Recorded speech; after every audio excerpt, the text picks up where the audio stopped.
Hello बच्चों, आज हम लोग पढ़ने जा रहे हैं डिफरेंशियल इक्वेशन और ये आईआईटी जेईई का बहुत ही मोस्ट इंपॉर्टेंट टॉपिक है। और इसे आप जानते हैं क्वेश्चन एक आता है और क्वेश्चन आपको एक आएगा तो आपको 4 मार्क्स आपको दिला देगा। तो इसको हमको पढ़ना बहुत जरूरी है और ये बहुत ही छोटा टॉपिक है। तो हम कि इसके बारे में डिफरेंशियल इक्वेशन के बारे में बहुत ही जीरो से लेकर हम लोग हाई तक जाएंगे, क्योंकि आपको जो जेईई मेन है और जेईई एडवांस में ये दोनों पूछा जाता है। तो हमको इससे अच्छी तरह से समझना होगा ये आखिर होता क्या है। तो हम लोग वन बाई वन करके हम लोग प्रोसेस बाई प्रोसेस हम लोग चलेंगे, क्योंकि हम लोग को जीरो से लेके हीरो बनना है। तो इसके लिए हम लोग चलते हैं भाई डिफरेंशियल इक्वेशन होता क्या है, इसके बारे में हम लोग कुछ चर्चा कर लें कि क्या होता है, आपके दिमाग में छपना चाहिए। तो सबसे पहले मैं बच्चों बताऊं कि देखिए डिफरेंशियल इक्वेशन इक्वेशन आगे यहां से शुरू करते हैं बच्चों। इक्वेशन जो होता है वो क्या होता है, आपके दिमाग में ये छपना चाहिए। इक्वेशन का मतलब बच्चों ये इक्वल टू होना चाहिए। क्या बच्चों?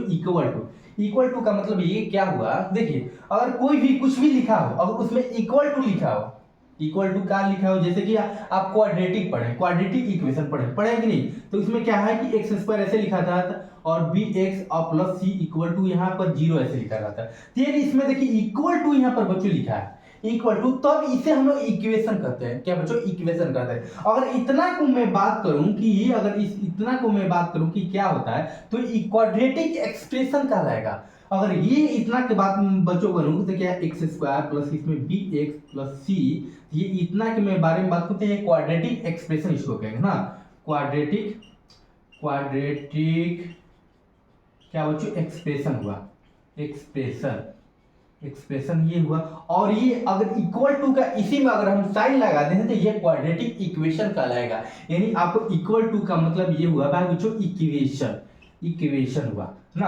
आपको कभी भी ध्यान रखना है कि इक्वल टू अगर बीच में अगर लगा है, कहीं भी लगा है, इक्वल टू लगना चाहिए तो अब ये इक्वेशन कहेंगे। तो उसी प्रकार इसमें डिफरेंशियल इक्वेशन दिया तो आपके दिमाग में आपको छप गया कि सर इक्वेशन का मतलब एक तो हमको छप गया इसमें इक्वल टू होना चाहिए। क्या बच्चों? इक्वल टू होना चाहिए। तो इसमें इक्वल टू जिसे क्वाड्रेटिक था तो इसमें क्वाड्रेटिक में इक्वल टू तो क्वाड्रेटिक इक्वेशन बन गया। इतना ही खाली क्वाड्रेटिक रहता तो क्वाड्रेटिक इसको एक्सप्रेशन करते हैं बच्चों, इतना करने। और इसे इक्वल टू अगर लग गया तो इससे इक्वेशन कहेंगे। हो गया, इतना हम लोग फाइनल हो गया। लेकिन डिफरेंशियल इक्वेशन कैसे करते हैं सर? तो देखिए मैं इसके एग्जांपल के तौर पे आपको मैं बताता हूं, आप पेशेंस रखिए। एग्जांपल आगे देखिए, उसके बाद आपको बहुत ही समझ में आए। देखिए यहाँ पर क्या है बच्चों, जैसे मैं यहाँ पर लिख दूं x लिख दूं और यहाँ dy बाई अपॉन dx ऐसे लिख दूं, इतना लिख दूं। आप प्लस यहाँ पर बच्चों क्या लिख दूं, जैसे y लिख दूं इक्वल टू 0, यहाँ पर ऐसे में लिख दूं। तो ये जो इसमें देखिए कि इसमें जो लिखा हूं क्या लिखा हूं, इसमें देखिए यहाँ एक डेरिवेटिव लिख दिया हूं। क्या बच्चों? यहाँ पर यहाँ फर्स्ट ऑर्डर का डेरिवेटिव लिख दिया, लिखा हूं कि नहीं लिखा हूं?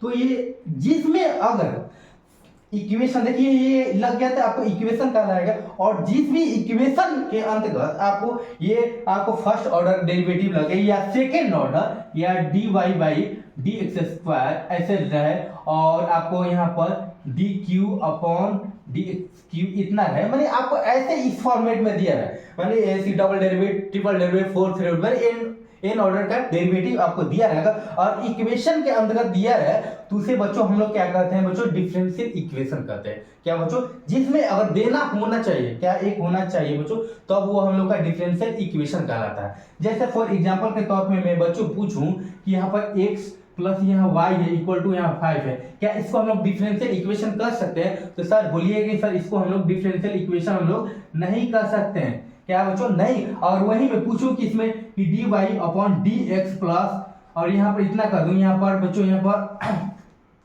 इसमें y प्लस इसमें x ऐसे कर दूं, इसमें पूछूं कि क्या बच्चों ये डिफरेंशियल इक्वेशन है? तो बोलिएगा सर हाँ है। क्यों है? क्योंकि ये इसमें क्या बच्चों लगा है, इसमें dy अपॉन dx लगा। इस बेसिस पे आप लोग कह सकते हैं कि ये डिफरेंशियल। तो इसको हम लिटरेचर के फॉर्म में कैसे लिखे बच्चों? अगर लिटरेचर के फॉर्म में लिखना होगा तो क्या होगा, देखिए हम लिटरेचर के फॉर्म में मैं बता दूं कि इसका अर्थ क्या होता है। जैसे कि ये फॉर एग्जांपल के तौर पे यही मानिए, देखिए इसमें क्या है, ये इक्वेशन है। सबसे पहले तो यहाँ इक्वेशन लिखेंगे, एन इक्वेशन, ठीक है। इसमें क्या बच्चों? एन इक्वेशन आगे है ना, आगे सबसे पहले एक इक्वेशन हुआ, इतना से हुआ। उसमें क्या हुआ कि इसमें वेरिएबल, इसमें इन्वॉल्व, इसमें क्या होना चाहिए, एक वेरिएबल बच्चों इन्वॉल्व वेरिएबल क्या, इसमें ये लिख दूं इन इक्वेशन इन्वॉल्व्स क्या बच्चों? इन्वॉल्व्स वेरिएबल जिसमें एक्स वाई आपको वेरिएबल इतना हुआ। एज वेल एज, यहाँ पर लिख दूंगा एज वेल एज क्या बच्चों, उसके साथ ही क्या लगना चाहिए इसमें dependent derivative of dependent variable. क्या बच्चों, इसमें डेरिवेटिव ऑफ डिपेंडेंट वेरिएबल, क्या भाई डिपेंडेंट वेरिएबल है यहाँ क्या बच्चों, y है। एज वेल एज डेरिवेटिव, यहाँ पर डेरिवेटिव, खाली आपको डेरिवेटिव उसमें जोड़ना है। क्या बच्चों, इसमें डेरिवेटिव जोड़ना है। जब आप डिफरेंशियल इक्वेशन के बारे में आप बात कर रहे हैं तो उसमें क्या डेरिवेटिव आपको जोड़ना है। सबसे पहले एन इक्वेशन आप लिख दिए और उसके बाद इन्वॉल्व क्या होना चाहिए, variable, involve variable x y variable है। एज वेल एज उसके बाद डेरिवेटिव ऑफ क्या हो, डेरिवेटिव ऑफ क्या होना चाहिए बच्चों, डेरिवेटिव ऑफ क्या है, और डेरिवेटिव ऑफ डिपेंडेंट, इसमें क्या डिपेंडेंट क्या है, y, डिपेंडेंट y है with respect to independent x कहलाएगा। क्या बच्चों, इंडिपेंडेंट वेरिएबल x कहलाएगा विथ रिस्पेक्ट टू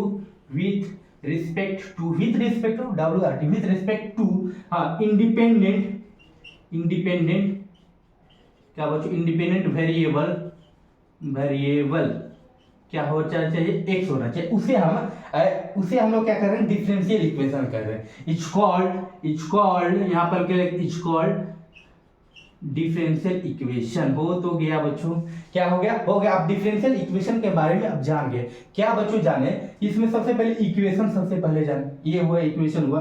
और इक्वेशन जानने के बाद आप इसमें देखें इक्वेशन होता क्या है, तो इसमें इक्वेशन देखें कि जैसे कि किसी भी अगर फंक्शन के इसमें एक्सप्रेशन के बीच में अगर यहाँ पर इक्वल टू का साइन लग जाए, इक्वल टू, तो वो एक्सप्रेशन हो जाएगा क्या, इक्वेशन के फॉर्म में हो जाएगा। तो जैसे क्वाड्रेटिक था तो क्वाड्रेटिक में इक्वल टू का साइन लग गया तो क्या हो गया बच्चों, ये हमारा इक्वेशन हो गया, क्वाड्रेटिक इक्वेशन। ऐसे ही आपको डिफरेंशियल इक्वेशन होना है, तो अगर इक्वेशन का मतलब यह जान गया कि इसमें इक्वल टू का साइन होना चाहिए, तो देखिए इक्वल टू का साइन ऐसे लगा दी। और उस केस में एक क्या होना है, डिफरेंशियल इक्वेशन। डिफरेंशियल का मतलब क्या है, उसमें डेरिवेटिव एक इंक्लूड होना चाहिए। क्या बच्चों, डेरिवेटिव इंक्लूड होना चाहिए। उस केस में हम लोग क्या करें, इसमें डेरिवेटिव देखिए आपको dy बाई dx दिया है, एक फर्स्ट ऑर्डर डेरिवेटिव, एक सेकंड ऑर्डर, एक थर्ड, कोई ना कोई इन्वॉल्व होना चाहिए। जैसे फॉर एग्जांपल के तौर में मैं आपको एक और मैं बता दूं, जैसे कि यहाँ पर दे देखो डी स्क्वायर इतना और यहाँ पर डी एक्स स्क्वायर इतना डबल डेरिवेटिव, और यहाँ पर इसमें y लिख दो, और यहाँ पर d x upon d y, यहाँ पर इतना भी बच्चों में लिख दूं।